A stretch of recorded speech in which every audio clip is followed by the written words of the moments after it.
Assalamualaikum warahmatullahi wabarakatuh. Perkenalkan, nama saya Ripe Ferry dengan NIM 240101020050. Eh, Pada kesempatan ini saya akan menjelaskan mengenai pengembangan sistem pendukung keputusan untuk optimalisasi operasional dan pengembalian keputusan pada PT JEK. Yaitu yang akan terdapat diawali dengan latar belakang, yang kedua identifikasi masalah, dan yang ketiga adanya rumusan masalah, yang keempat adanya tujuan penelitian, dan yang terakhir yaitu manfaat penelitian baik di bidang akademis maupun praktis.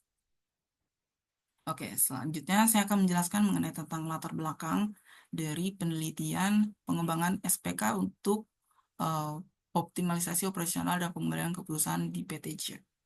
Yang pertama, PT JIEP atau PT Jakarta Industrial Estate merupakan salah satu pengelola kawasan industri yang terkemuka di Indonesia, memiliki peran yang strategis dalam mendorong pertumbuhan ekonomi nasional.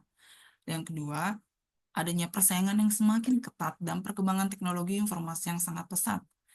Dalam pengelolaan kawasan industri seperti yang dilakukan oleh PT JIP membutuhkan dukungan sistem yang mampu memberikan informasi secara real-time, terstruktur, dan relevan untuk pengembalian keputusan. Yang terakhir adalah pengembangan SPK di PT JIP tidak hanya bertujuan untuk meningkatkan efisiensi dalam pengembalian keputusan, tetapi juga untuk meningkatkan transparansi, akuransi, dan kemampuan perusahaan dalam respon perubahan lingkungan bisnis. Selanjutnya, adanya identifikasi masalah. Terdapat 4 masalah. Yang pertama, keterbatasan data yang terintegrasi dapat digunakan untuk menganalisis secara mendalam. Dan yang kedua, proses analisis data yang akan dilakukan secara manual sehingga memakan waktu. Yang ketiga, tidak adanya alat bantu yang dapat memberikan rekomendasi berbasis data untuk mendukung pengambilan keputusan strategis.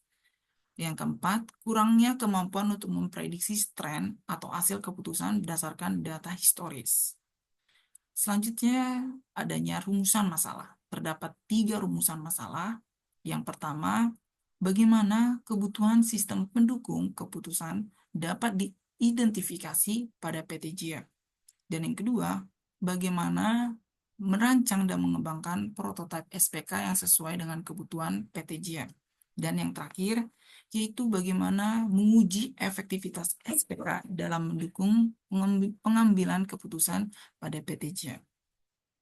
Selanjutnya, saya akan menjelaskan dengan adanya tujuan penelitian yang terdapat 4 tujuan penelitian. Yang pertama, mengidentifikasi kebutuhan informasi dan proses dalam pengambilan keputusan pada PT JIEP.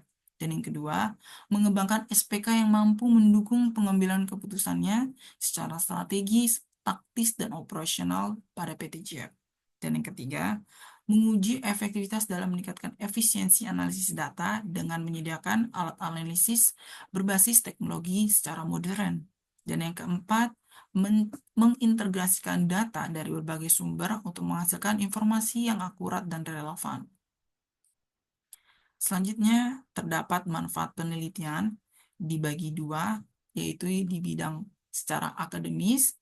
Yang pertama, menambah literatur tentang pengembangan dan implementasi sistem pendukung keputusan di berbagai sektor industri. Dan yang kedua, memberikan model pengembangan sistem pendukung keputusan yang dapat diterapkan pada perusahaan serupa dan lain-lain. Oke, untuk manfaat penelitian yang berikutnya ada di bagian bidang praktis. Untuk bagian bidang praktis ini, yaitu yang pertama, dapat membantu PT JIEP dalam meningkatkan kualitas untuk pengambilan keputusan melalui sistem pendukung keputusan yang akan dikembangkan secara manual. Yang kedua, meningkatkan efisiensi operasional perusahaan dalam PT JIEP dengan sistem yang akan diintegrasikan secara real time dan dapat dipertanggungjawabkan. Uh, untuk itu, itulah untuk manfaat penelitian. Selanjutnya, Sekian dan terima kasih untuk penjelasan saya mengenai pengembangan sistem pendukung keputusan untuk optimalisasi operasional dan pengembalian keputusan pada PT JEB.